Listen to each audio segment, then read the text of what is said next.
I'm going to introduce the first, who is our new moderator, and then Lisa Ritchie would introduce the other new addition to the team. Penny Thomas, who you should be able to see on screen, is a current sophomore at MSU. Kenny is studying political science as a pre-law student. He's from Redondo Beach, California. I don't know why he's here. And Penny is here at MSU as a member of the Social Science Scholars Program. We're thrilled to have him involved.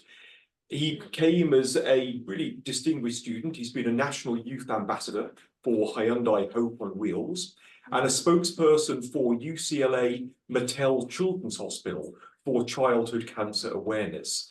He aspires to go into criminal or environmental law, and Kenny is going to be moderating these sessions over the coming months. We're delighted to have him on board.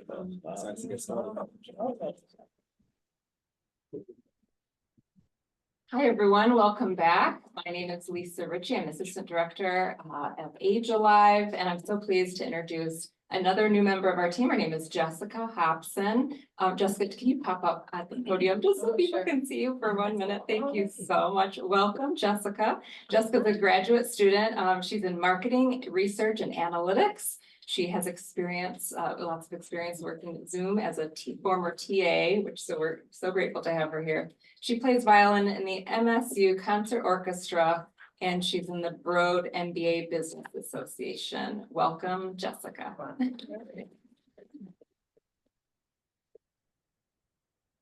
So tonight's presentation is titled Inspiring Wellbeing and Connection Through Art, presented by Zahrah Resh, MSU AgeAlive and Impart Alliance Artist-In-Residence. Lansing Artist Resident for MSU AgeAlive and Impart Alliance programs, Resh focuses on creating engaging, thoughtful, and immersive experiences through art. The presentation will focus on MSU AgeAlive stories and experiences through art. The presentation will focus on the history of intergenerational connections and activities to promote mental, emotional, and physical wellness through art, culture, and research that explores components of lifelong well-being. Her objective as an artist is to create works of art that evoke emotions and spark thought-provoking, lively, and creative discussions. Please join me in welcoming our presenter, Zahrah Resh.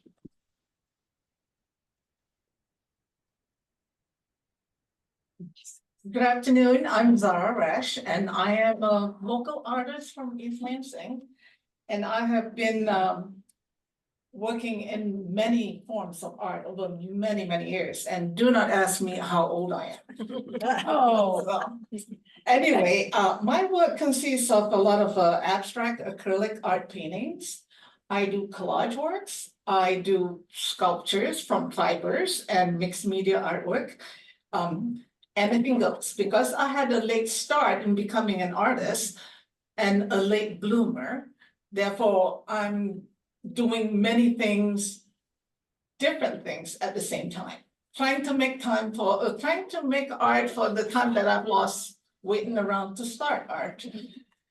Anyway, like Lisa said, I'm the artist-in-residence for MSU AgeAlive and Impart Alliance. And I created the butterfly gardens that you've seen around town. And I love what I do.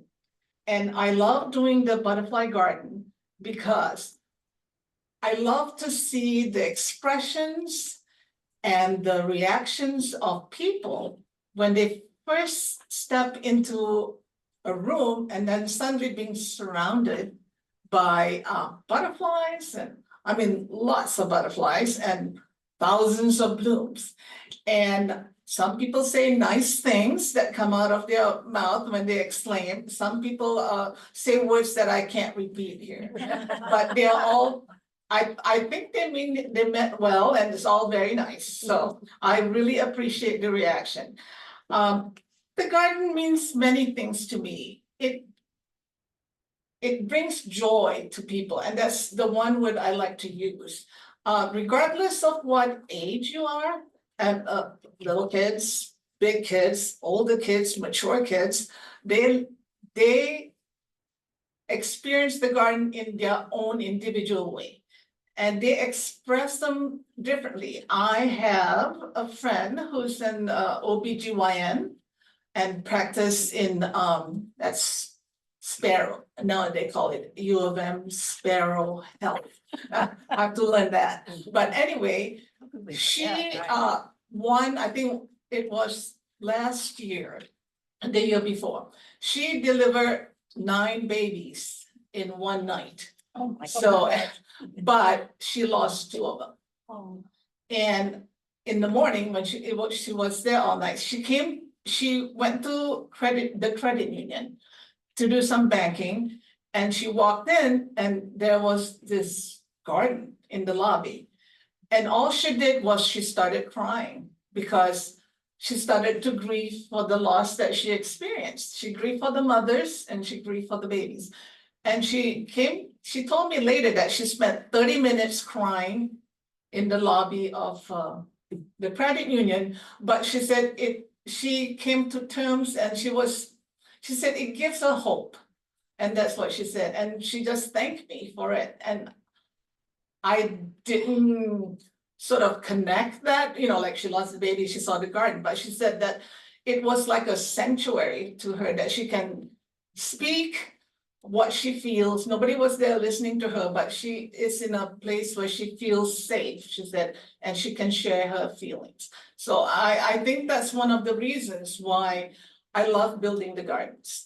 And you know that AgeAlive has this mission of bringing intergenerational people together, young and old, and they encourage lifelong learning. They want to encourage the community to live a wellness and well-being life through all the stages of aging, even from young to whenever, right? So anyway, so this is one of the tools that AgeAlive want to use, the butterfly garden, to bring people together, to share stories. An older generation might be able to talk to the younger generation based on their experiences. And well, I remember she's 84, a woman doing painting papers for the butterflies. And it was at prime time, I think. And she was talking to a freshman from Michigan State that together they were talking. And the freshman said that I'm going on a trip with my boyfriend. And the woman said, oh, how wonderful. Does your parents know about it? So, and she said, yes. Do you know what you're doing, where you're going? And so these are the kind of conversations we want people to have. The older generation could talk to she said, like, you gotta be very careful, know how to be safe. Is this the first time you're going out with your boyfriend? So like her asking the younger woman, does your parents know about it? It's just her way of like checking up, make sure that people know where she is and stuff like that. Yes, I would be worried too. So anyway, how does the butterfly get started? In 2017, I'm a cancer survivor. And I found during my illness that art really helped me get through the most difficult year of my life, being ill. And a doctor friend of mine encouraged me to participate in Art Prize in Grand Rapids. So I did. I wanted to win that $250,000 prize. That was the goal. I think that's a good goal after being sick. Now that art is in my life, I'm gonna win it. So I decided to create a garden, and I want the cancer patients to participate in it. So my plan was the cancer patients fold the butterflies. I make the garden, and together we will collaborate and build this garden. And that's all was my focus. 6,500 butterflies have to be made for this exhibit, and hundreds and hundreds of flowers. We did it. I did not win the 250,000 butterfly, and I think it's their loss, but AgeAlive won. Claire Lutz, the director of AgeAlive at that time, invited me to talk about the garden I created for the hospital. And I told her the stories and what I learned. What I learned was much more priceless than the $250,000 prize. What I learned is that I have more to give and share with people with the art that I did. And it's not about me. That's what I found out, that, you know, the 250,000 and being people coming up to talk to me and thinking that making art is glamorous. That's not it. What I found is that during the art prize exhibit in the cancer center, which it's a 6-story atrium, and we created 6,500 butterflies, and we had 11 20-foot butterfly trees in there. But what I found during the installation, cancer patients would come down from their treatment with all the things that's attached to them and took their treatment in the garden. And they would line up. I mean, my husband said, oh, this must be what the Pope feels like. People are lining up to talk to you, because they would line up to talk to me. And each one would want to share their stories. And they want to tell me to thank me for the garden. One man who had a very difficult diagnosis told me that the doctor did not give him more than like 4 or 6 weeks. He was there with his wife. His wife was crying. He was happy. He was walking around the garden and he said, oh, this must be what heaven is like. And she said, why are you crying? He talked to his wife. This is heaven. And I don't know, I'm not trained to, I mean, I don't know what to say. So I said, well, this is just the first part of the heaven, I think. Heaven would be much more than what we can even imagine, is what I told him. But those are the stories that come up. And I have a little boy who saw all these butterflies. He must not be more than 10. And he came up to my friend and I, my friend was a doctor, and he asked for a butterfly. And he said, well, take your pick, that's 6,000. So we gave him one. And this little boy was so happy, turned around and said, thank you. I now can go to my dad and tell him that I have a ride for him to heaven. His dad was in the hospital at the cancer center. And so we solved his problem. He was sad and he didn't know, I mean, he solved a problem for his dad. And I'm happy to do it, but it's not it's an unhappy event, but I'm happy for the boy. So that was one thing. And the other story that I love to tell is about this man and a woman who folded butterflies. We encourage people to write on the butterflies, what they want, their hope, their dreams, or anything. Some people say, I hate my doctor. Some people say, hair is overrated, you know, things like that. But this man said, what do I write? So the nurses encouraged him to say, write a love letter to your wife. So I guess he wrote something, and what he wrote was and he gave it to his wife, and it said, I don't know how to say goodbye to you. And that was the first time that they talked to each other about his diagnosis. So art serves many things for many people, you know, and so for them, they open a line of communication about what's next. And so it's always like that with all the different butterfly gardens that I built. There's always stories, there's always people sharing, and there's a man that says, oh, this makes me feel really good when I walk and see the garden because I don't need to take my medication. You know, he suffers from anxiety. And when he was in the garden, he said he really feels relaxed, comforted, and stuff like that. So who knew it's not an expensive medicine, this butterfly garden. So anyway, the other thing I want to share is how AgeAlive pivoted last year. Oh, it seems so long ago, when we had that tragedy on campus, when we lost those students. And we were gonna have an exhibit where we are celebrating end of COVID. And we're celebrating being together, being back.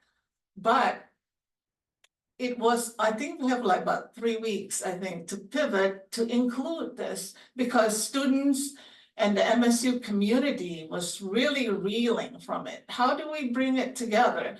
So we decided that maybe we could use the butterfly garden that we're gonna install anyway to enhance that event. And, you know, and I didn't know how that was gonna be received, but it really helped the students.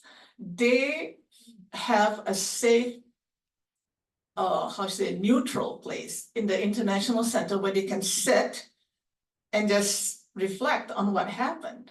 And we encourage them to fold butterflies, and we did a green and white butterfly, so, and we exhibited them, and to tell them that we're stronger together, we belong here together.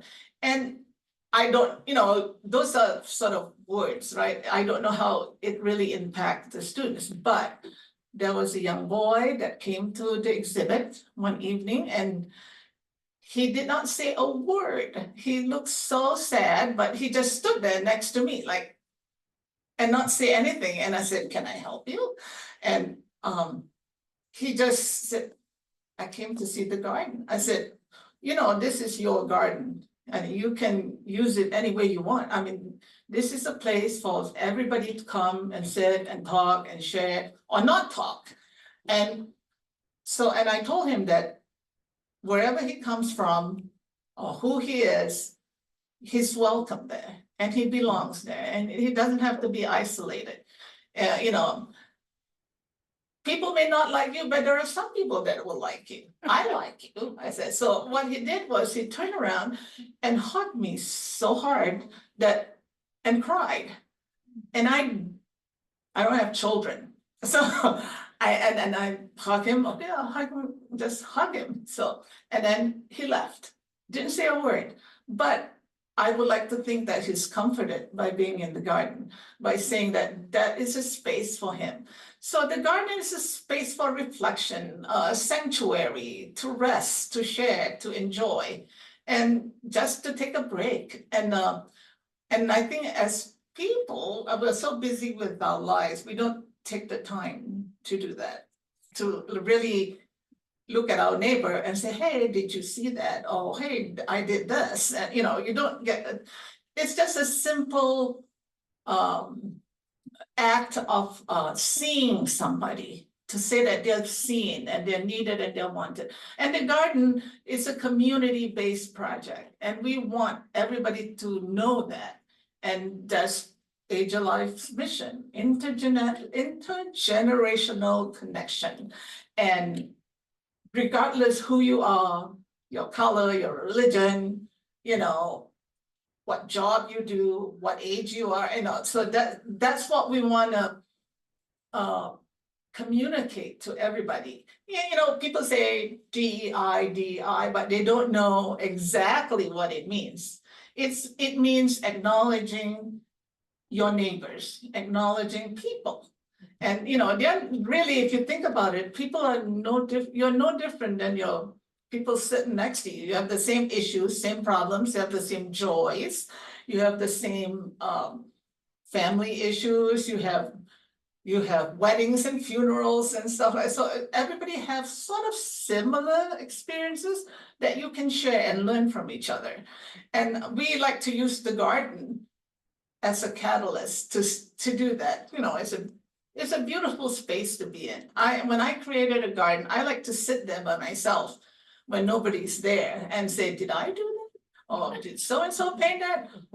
Oh, I don't like that color. No, I'm not doing that again." You know, but the point is, it gives me so much joy. And I think it's a selfish thing for me, but I did it for me too. So, and let's see, where am I at? Oh, and that was all what the garden has given to the community. And at present, what we're doing is that we're still wanting to build the garden. There's going to be, I think, I'm not sure of this, there's an exhibit at Snyder Phillips coming up on the 10th and the 11th, that where the butterfly garden is going to be there. We're going to have people fold the butterflies, and ladies and gentlemen, you are allowed to go home with a fascinator. We're going to make fascinators for ourselves, and we're going to walk around town with those butterflies in our hair. So, and so that's coming. And then this summer, I had the pleasure of working with the Mandela Washington Fellows that came to Michigan State University to participate in leadership program and organizational training. And they came from 17 different countries. So they don't know each other when they're here. I was invited to be part of the facilitator for them, and my area was art. And I had two art activities for them to do. And one of them was making the butterflies and creating this. And they're professionals, they're very smart people, and they said, art, we have to do art, 5 sessions of art. I said, yep, you have to do it. And the fact that they were very good about doing it, but they still don't get why they're doing it. So I told them, this is for them to team build, for them to get to know each other. They come from 17 different countries. They don't know each other. They need to know each other, because when they go home, they are each other's resources for their organizations. And they don't, it was fine. They were very cooperative in like doing, but they don't understand what they're doing. But to a person towards the end of the program came up to me and said, they get it now. Because they said the first few days they were here at MSU, they would just go into their rooms and lock the doors and not talk to each other. And they all come from Africa. I mean, I said, you come from Africa, you all should know each other, right? I said, no, I come from Ghana and I come from South Africa. No, we don't know each other. So, but anyway, but they did. They became each other's best friends by the end of the program. And there was, I share one story, a young man from Malawi. He stood up one day during a presentation about his experience at MSU. And the first thing he said, after describing why he came and stuff, he said, I want to talk about Zahrah. And I said, uh-oh. But he never talked to me. He just said hello, and that's it. He was very quiet. And the first thing he said was, I hate art. And he didn't smile, didn't say anything. I said, oh God, I'm going to hear an earful. And then he said, but Zahrah changed my life. And he said that he religiously would do the weaving, that he has to learn that this is a thread and this is a yarn and you have to weave. I have to tell him that. But he said that he talked to his daughter one evening and the daughter wanted to know what he's doing in America. And he said, well, I'm doing art, and showed her on this stuff. She said, my daughter thought that when I was telling her about what we were doing, I was her superhero. And she said that was the coolest thing that the dad can do. He said, my daughter talked to me about art and announced that I have to make sure that she gets to America so she can take art lessons from Zahrah. and so he said that he sees the value, he connected with his daughter, which is always like how he said, my daughter thinks I'm a superhero. I mean, it's like, it was really interesting because he was the most serious of the Mandela Fellows there. So, and yes, and you will see in the video, the Mandela Fellows when we were doing all the projects and things like that. And it was really very interesting. And they want to bring what AgeAlive and Impart Alliance, which is advocating for direct care workers and training people, they want to bring that to Africa. They want to know, how do we do this? How do we incorporate art? Because art is not looked upon as something positive in their culture. You don't do art because they consider it frivolous. And so, but they have experienced art making. So they know how it impacts them personally. And now they want to try to bring it into their community. And so they said, Zahrah, you have to come to Africa. And I said, I'm not liking the idea of getting shots, all the shots. And I said, when they hit the lotto and have the money to bring me over, I will be there.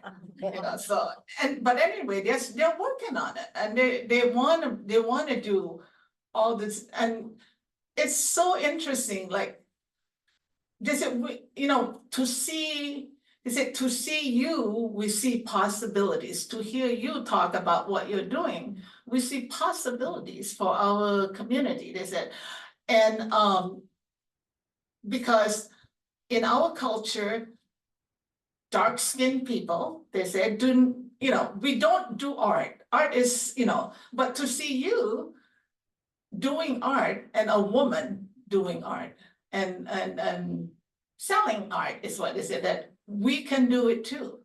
To see is to believe, they said. So anyway, so I'm very grateful for that. It was a wonderful experience. And I'm looking forward to the next batch that comes next summer. So anyway, I can talk all day about this, and I really would, I think if you have any questions, let me know. Start with the video. Oh, and the video. Let's play the video and we'll see that.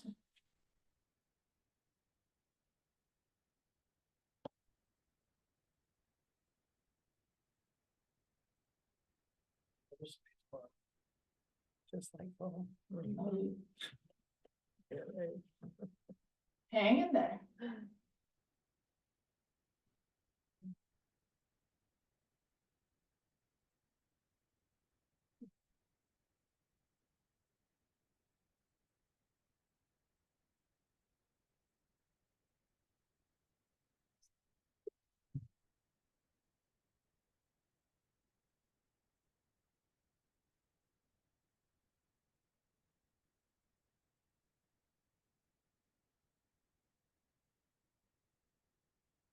This is the Mandela exhibit. And this is my 3-foot peonies out of coffee filters. So, okay, Mandela Fellows making butterflies. Oh, my. This is my undersea garden, or the children's garden. These are the weavings that they did. And it's interesting when the men came up to me and said, what's this? And I said, that's the needle and that's yarn. So the women knows what to do, so.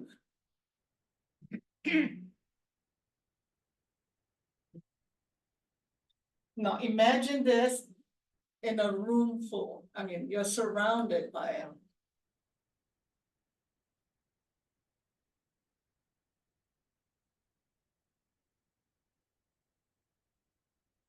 Corals. He did not finish his, but I make him take it home. Finish it. It's kind of sad looking turtle because parents put their children on it. We get the photos taken. But it's made out of cardboard.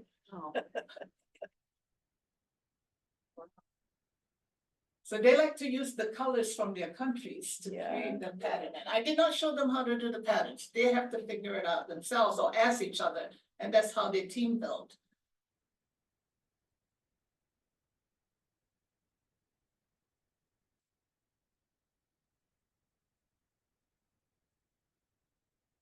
I see you, Jane. Yeah, I do too.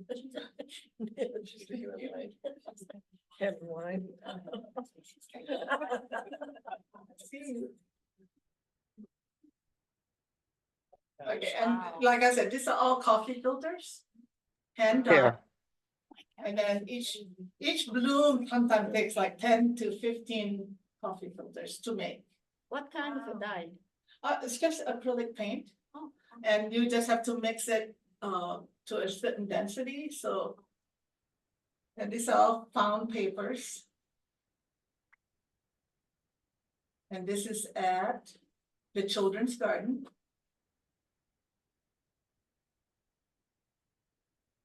More butterflies.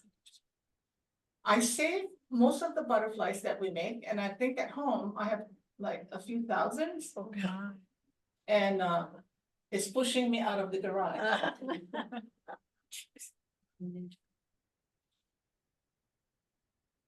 Recognize Lisa? Now, that gentleman is a journalist from Lesotho.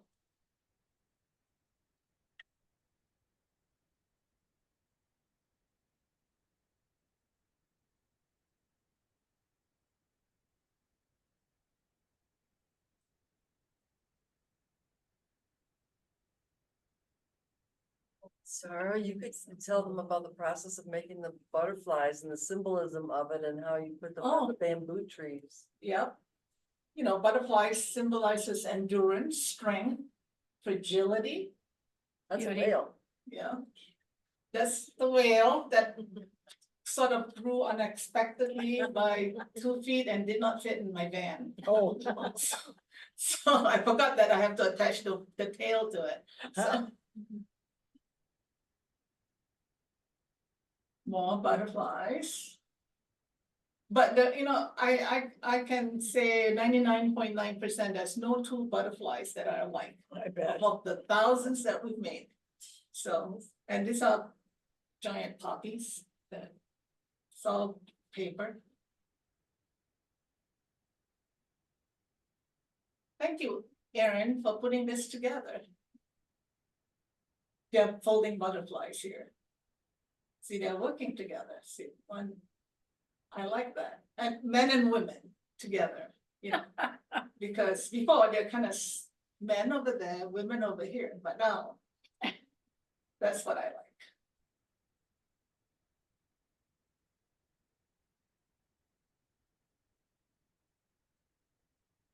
This flower is about this big, so. It's about, well, about 3 feet wide.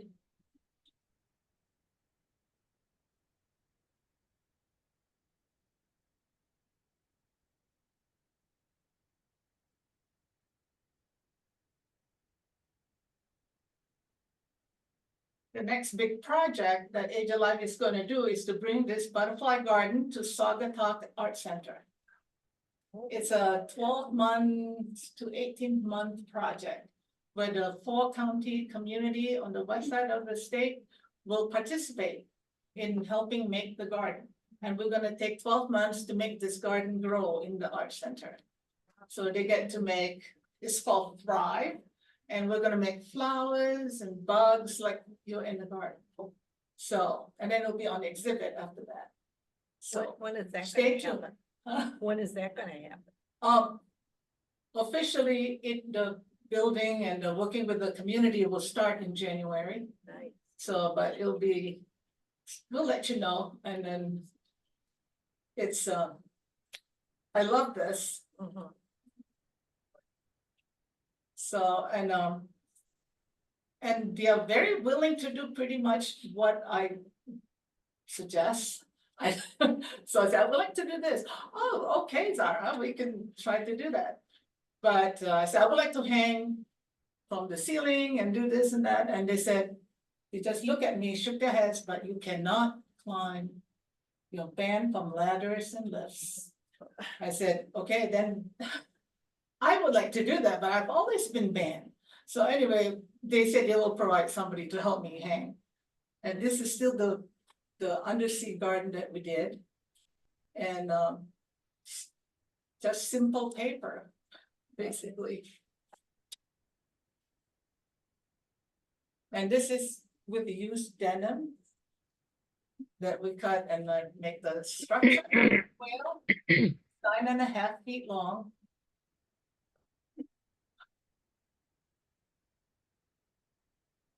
I'm glad it's hanging because I don't know what it would look like if it's down on the ground.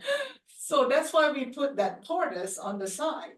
Because the first thing they do is just bring 2 children and put it on and photograph.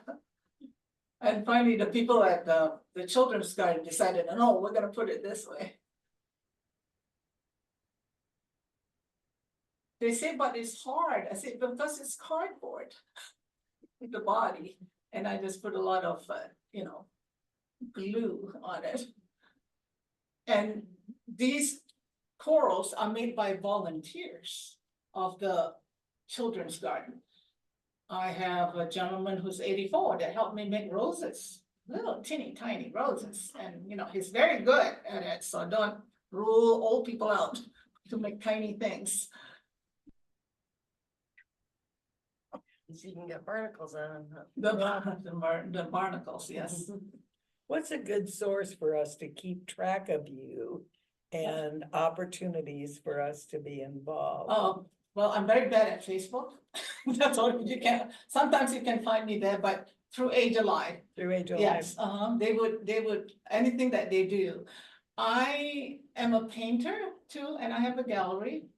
And at Sutton Advisors, as some of you may know, and so I started as a painter. I still want to be a painter, but this kind of like sucked me into one other direction that you can't get out of. I don't want to get out, but it's fun. I have 44 images of my husband and I trying to put this thing in the van. I mean, And you're still. here and at one time, he's told me to make it smaller because do you know that the door is only 36 inches wide? I said, I didn't know that. I have to cut it down to size. If not, I couldn't get it out. So, but see, I just want to make. I don't, the details will sort itself out, right? So that's how I do it. See, they're making all that stuff. And the butterflies. And the fun about helping make the butterflies, you Some people have made. you say at butterflies. the beginning, any color, everything's gonna Every look good. color. You get to choose what you But want to do, your butterflies. And it's Everybody like, sits there thinking, right. yeah. Some of them, when I told them they need to do Right. something, they'll say, why? Because I'm the artist. Mhm. I know what I want and you can do it. So Oh, wow. so they design all this themselves. So I just provide them with the concept. At least I have a real concept, right? Yeah. So, and I know, yeah, so they know how to do and what to do. So I would like, when people make one, they should take one home. Because people have made butterflies into the headboards, hang it in their children's room, and I've seen pictures of them doing all that stuff, so. But, here's more. I think she's gonna try to play the video that you have. Do you have do you have the first video? Yeah. Okay. It didn't work. We're gonna try that earlier. Okay. We went on to the photos. There's the other video that I did shows I did a while ago, but I hope you get to see it, so.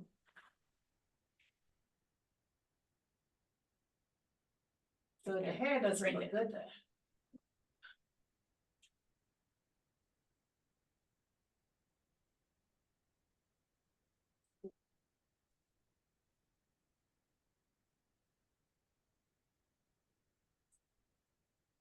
I hope that you enjoy the garden as much as I do, and somehow I would like to invite the community to help us do more of these gardens. And the garden doesn't come free, it comes with costs.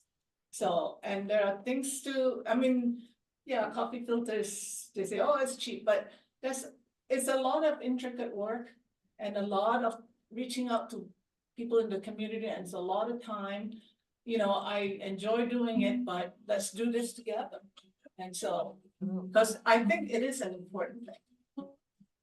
Okay, got it. This is what I did at the cancer center. And that's a brain cancer person that's, oh, sorry. Okay, we'll just watch them. I think it's not going.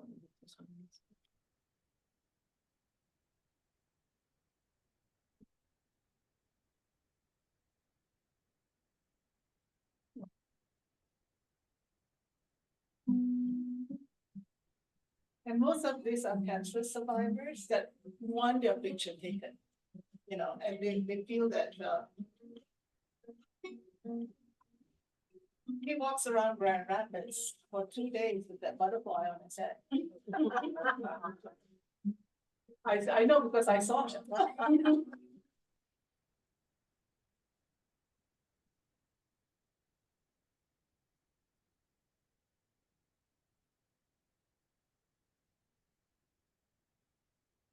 And the butterflies can be made out of any paper. I use textbook picture. And have you draw on it, and when you fold it, it looks really, I don't know how to say it, except it's beautiful. You know? Each butterfly has its own identity.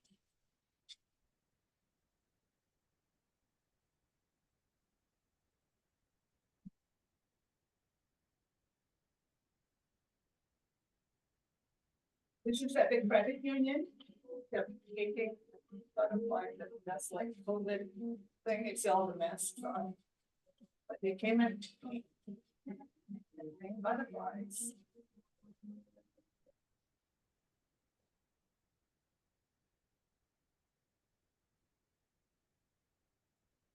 What you saw was the magnolias. I had it at the International Center. A couple came up to me and said, how come Michigan State University spent so much money flying fresh magnolias in for an exhibit? Oh. You look at it, how much do you think it cost? I said, I'm sorry, sir, but it's really paper. No. That's it.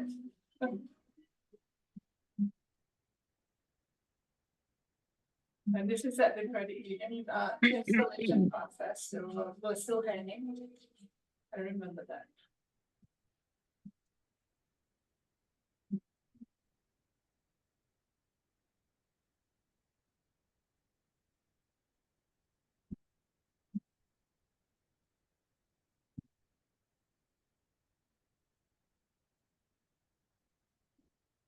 Always fascinated looking at this because I don't think of myself making this. It's like somebody else's work, you know. I was like, oh, that looks nice.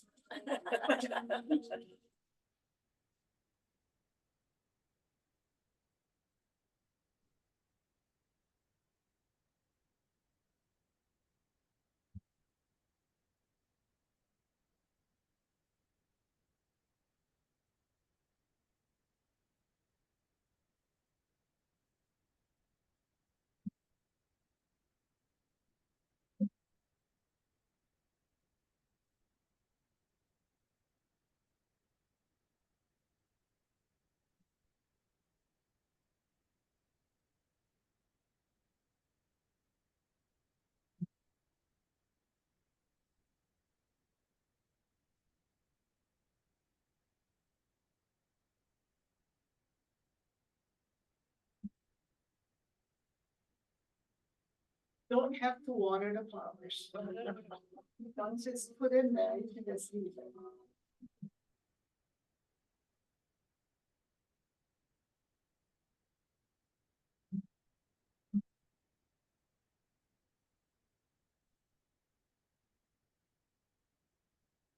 Then this butterfly garden is in Grand Rapids, right?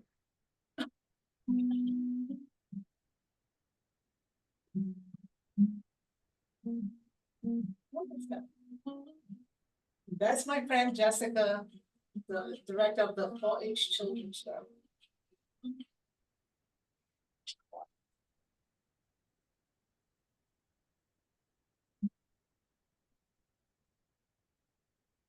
And these flowers are still in my living room. That's no place to go. And I welcome any questions that you have. Yes, You mentioned butterfly gardens. Where are they? right now, Yeah, the butterfly garden. Cancer Center and No, well, we usually have a limited time to exhibit them and we oh, take so it you down. move it around. Yeah, Oh, yeah, okay. so usually we have it up for 6 weeks or something like that. But this year we don't have a big butterfly garden, but we do butterfly folding, butterfly painting. I just finished a 3-session event with the residents at Bircham Hills, where they paint and make the papers that we're gonna fold into butterflies. And let me tell you, it makes a big difference working with people who are in assisted living that can communicate or have certain kind of cognitive issues. There's this young man, Paul, I mean, I thought he had cerebral palsy, but he loves to paint, and somehow somebody started saying, I said that, oh, that looks like leaves blowing in the wind, somebody painted that. And everybody started singing, blowing in the wind, and I didn't know that they can sing or know words. And then another woman, her name is Pat, she's 83, and said, let's sing Yellow Submarine. And a rousing chorus of Yellow Submarine that I was so afraid that the nurses are gonna come down and say, tone it down. But even Paul, who never communicates, started singing. And Beatles, is it Beatles? So, and then the nurses said, Paul, and so we tried to find Beatles songs that he can sing while painting. So those are the, and they had such a good time. I had a good time. So, you know, it was really fun. So we need this.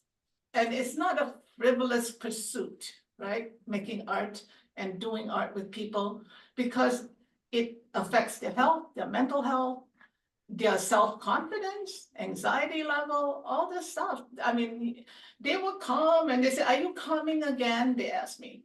I said, well, next time. I said, I will come. But, you know, we finished our 3-week session. But if we want to live a good life, I mean, a meaningful life, this is what I think we need to do, you know, so. Yes. Somebody was asking, is the garden in the video in Grand Rapids? I didn't hear you. Somebody's asking, is the garden in the video in Grand Rapids? Is it still there? Is that what I'm saying? I can't hear you. Sorry. I said, somebody in the chat asked, is the garden in the video in Oh, Grand Rapids? yes, the first part of the garden, that it was in Grand Rapids. I mean, and it was at the Lemon Holton Cancer Center in 2017. I did not win, but I was in the top 25 of the, yes, of the installation. So that was good. Wow. I keep telling that to people that I didn't play somewhere. So, but yes, I would like to go back to Grand Rapids to build the garden back again in that cancer center. Because one of the clinics there is a bone marrow transplant clinic. The whole clinic invited me up to talk to the nurses and doctors and patients about the garden, because they want it there. They don't want it to be taken down, but it's only for 3 weeks. So a lot of people say, why? I mean, you know, ask the partners that, you know, that I'm willing to live it up as long as they're willing to have it. So I know what it means to people and to me, so. Any other? Did you say there's one at the credit union right now, or no? No, there's not one right now, but like I said, in October, there'll be the folding and it'll be a small display. I think at the gallery at Philip Snyder of the butterfly tree and some flowers. And I'm doing that right now, so. You wanna help make them. For our online audience, if you could, we'll pass the microphone around for anyone who has a question here, and then our online audience will be able to hear better. There is a question, there was a butterfly garden you did with the Asian Studies program that was adapted following the MSU shooting. You talked about that. Yes. Could you share with us how you use the butterfly making and garden to help faculty, staff, students, and the community? Well, you know, it's like, they're building a garden. So that's the goal, that's a common goal, and everybody have to contribute something to make this garden successful, right? So if people don't make the butterflies, we won't have butterflies in the garden. If people don't paint papers, we won't have papers to fold butterflies. So this gives them a goal. of what it's like to work together and to bring something beautiful for everybody to see. It's everybody contributed to something beautiful. And that's how we included the students and stuff. And when they're making and painting, they get to meet new people. And I remember one folding session, the DPS, Public Safety on Campus, came to walk through the workshop. And everybody, all the kids, the students just sort of like, I don't know what he's doing here, and he's just walking through. But I invited the DPS person to come join us and make the butterflies, and I introduced him to a freshman. I said, you get to teach him how to fold. So the policeman stayed and they talked, and it's just, yeah, and it kind of cuts the fear or the, that I don't want to talk to you. Oh wait, so hopefully when the kid sees him on the street or whatever, he'll say hello. That's what we're trying to do. Trying to bring faculty and students together so they can talk without being intimidated or have preconceived perceptions of people. So that seems to help. And and DPS did sponsor, help put together a workshop at Brody for the kids to come and sit and fold and talk. This was after the shooting, stuff like that. So, and we did a green and white butterfly trees to honor those that we lost. And they can come and, they have something that they can focus on. And it's really, I know it's about them, but it's also about others to help them to think that way. So. Does anybody else in here or in the chat have any questions? I can bring the mic to you. Anybody dying to dye papers? Yeah. The 1,000 sheets, I dye like thousands of sheets of coffee filters every summer. Yes, and my husband said I should not buy new clothes because every piece of clothing I have paint on it. So I check this, so before I come. So, but anyway, but anytime anybody who want to do something, just call me or text me, email me, or reach out to Lisa or Aaron, or they will help you keep in touch with me. I love hearing from people and what they think and any idea you have. You always welcome that. Yes. Where's your gallery? My gallery is on East Grand River, west of Frendor. You go on Saginaw, it's in the Sutton Advisors building.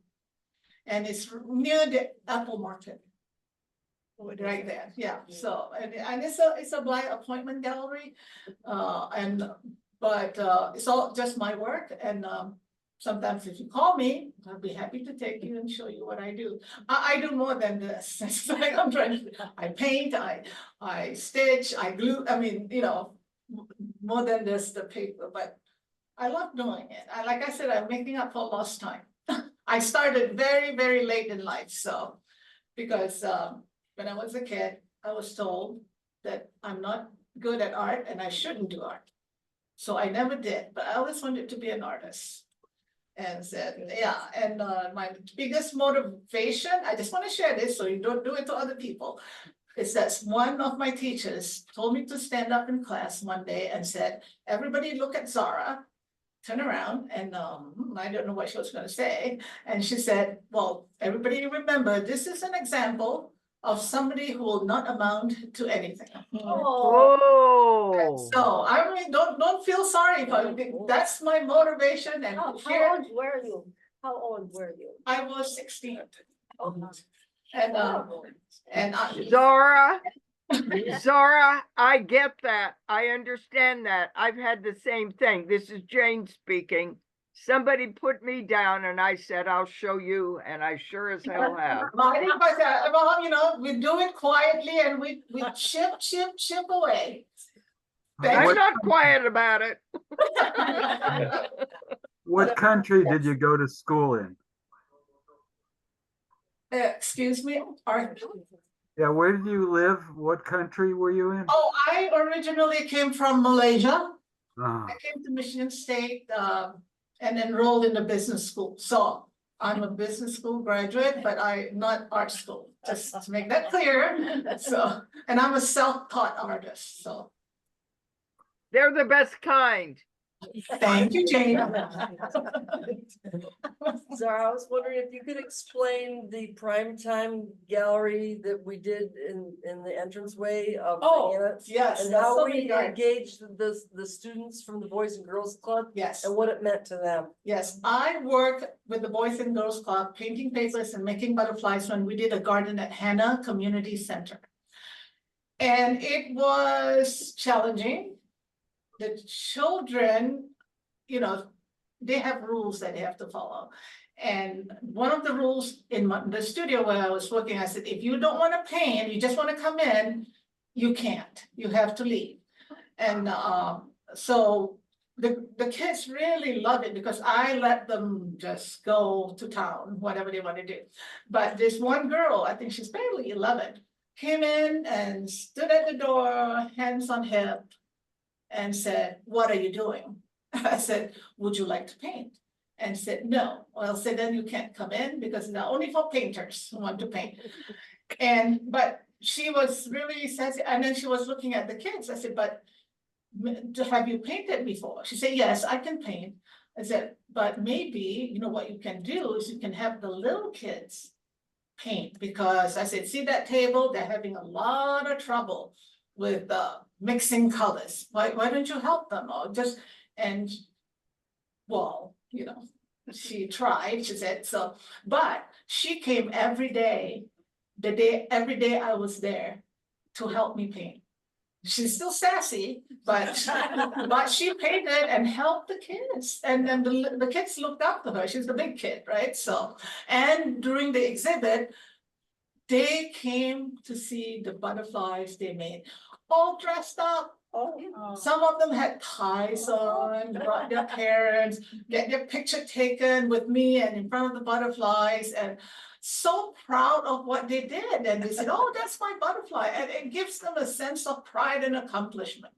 But with children that have to go there after school, they're not seen a lot. There's a whole bunch of them, and for them to be singled out, right, to say, hey, look what you did. And they feel really good. And I saw three of the children at a Burger King one day. I saw three children, that's all I did. And they just sit there and wave, teacher, teacher, teacher. Is what I call that. I feel so good. And said, come meet my mother at Burger King. So anyway, I said, Mom, this is my art teacher. I feel so good. I've never called a teacher. But that's what it stays with them. I think they remember. Kids do remember. And just one last story. A dental hygienist that I saw a couple of weeks ago. She's 22. And she said, what did you do? I said, I'm an artist. I said, oh, have I seen your work? You've seen the butterfly gardens. Oh, she said, I've seen butterfly gardens, but I saw it in Grand Rapids. She's 22 now. So how old was she in 2017 to remember the butterfly garden? She said, it was so beautiful. I remember that she described it. Wow. So that makes me feel good, and there are people that would, now and again, I would encounter and would run and just grab me and said, oh, you're the butterfly lady. I said, butterfly lady, that's me. And said, where's your butterfly garden?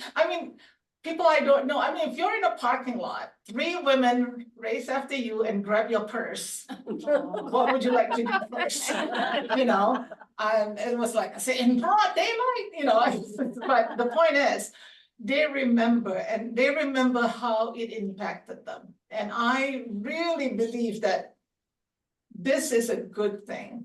It's a good thing for the community, and it's a good thing for everybody. And everybody should view art, go do some art making, enjoy art, talk to somebody who does art. You will learn so much. And I know I'm an artist, I'm supposed to push this, but believe me, it is worth it, so, even my husband, okay, so like, another last story. He is an engineer. And he thinks basically, but over the years, he has learned to appreciate the way I think. And, like I would just go in the middle and work my way out. He would start at the edge and, but he has learned how to do that. He's very creative. He's a good photographer. And he is my free handyman. Makes my canvases, do all the engineering things that I say, well, just do it. I want this, please. Tomorrow I need it. So stuff like that. But he said, no, you have to put it on paper and like do a work request. I said, no, I don't do that. But it's a wonderful life that we have together, that we do art together. So maybe you can start with friends and stuff. So it's really good. Maya Angelou said, you will not remember what people say, but you will remember how they made you feel. And you are a healer, Zahrah. You are a healer. Thank you, Jane. Yeah. Am I out of time or is it? Yeah. So until next time. Thank you. Thank you so much, Zahrah. Oh.